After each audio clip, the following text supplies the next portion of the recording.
Imaginez un homme juste, silencieux, mais dont l'influence a façonné le destin de Jésus. Un homme souvent éclipsé, mais essentiel au plan divin.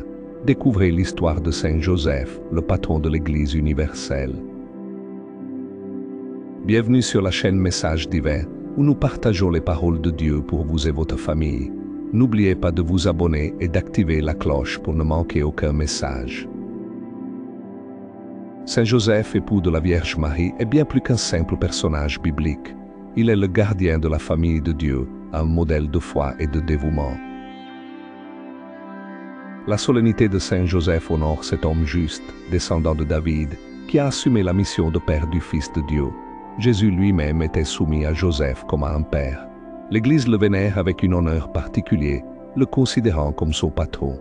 En 1870, le pape Pie IX Romain a proclamé Joseph patron de l'Église universelle, instituant une fête en son honneur, célébrée le mercredi de la 12e semaine après Pâques.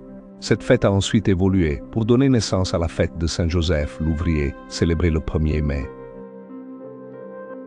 Cette date, depuis 1890, coïncide avec la Journée internationale des travailleurs, soulignant le rôle de Joseph comme saint patron des travailleurs. Le décret Commandement II, émis par le pape Pie IX Romain en 1870, proclame Saint Joseph patronat de l'Église à la cité et au monde. En 1871, le même pape, dans la lettre apostolique Inclitum Patriarcham, accorde aux fêtes de Saint Joseph les privilèges liturgiques des patriarches. Le pape Léon XIII Romain, en 1889, a exhorté les catholiques à prier Saint Joseph en raison des défis auxquels l'Église était confrontée. Saint Joseph est intimement lié au plan de la rédemption. En 1989, le pape Jean-Paul II Romain a publié Redemptoris Custo, présentant le rôle de Saint Joseph dans ce plan rédempteur. En 1962, le pape Jean XXIII Romain a inclus le nom de Joseph dans le canon de la messe, immédiatement après celui de la Vierge Marie. Plus récemment, en 2013, le pape François a ajouté son nom aux 3 autres prières eucharistiques.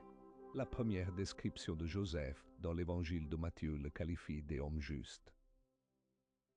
Face à la grossesse inexpliquée de Marie, il ne pense pas à son propre orgueil, mais à la protéger de la violence.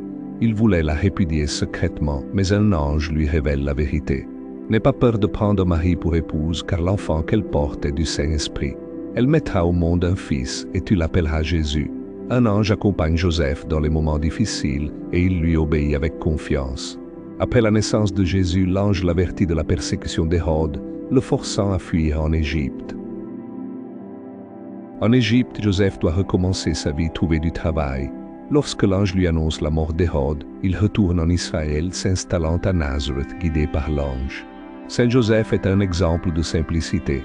Matthieu mentionne sa profession de charpentier, suscitant l'étonnement des habitants de Nazareth. N'est-ce pas le fils du charpentier? Il gagne leur confiance par son travail, enseignant à Jésus le service. Il est le modèle de tous les métiers. Joseph a aimé Jésus avec la tendresse d'un père, le protégeant et l'éduquant. Quelle tâche immense d'enseigner au Fils de Dieu ce qui est juste et injuste. Il a dû le chercher avec angoisse au temple, où il discutait avec les docteurs, et entendre de sa bouche: « Ne savais-tu pas que je dois m'occuper des affaires de mon père ?» Joseph comprend que ses enfants ne lui appartiennent pas, mais sont entre les mains de Dieu, devenant ainsi un modèle de paternité et un intercesseur pour toutes les causes. Traditionnellement, Joseph est mort entouré de Jésus et de Marie, ce qui explique pourquoi il est invoqué comme protecteur des mourants. Il est le gardien de la divine famille, un modèle de foi, d'obéissance et de dévouement, un intercesseur puissant auprès de Dieu. Que Saint Joseph vous guide et vous protège, vous et votre famille. Partagez ce message avec vos proches et laissez un commentaire pour nous dire comment Saint Joseph vous inspire. Merci d'avoir regardé cette vidéo. Que Dieu vous bénisse et à bientôt.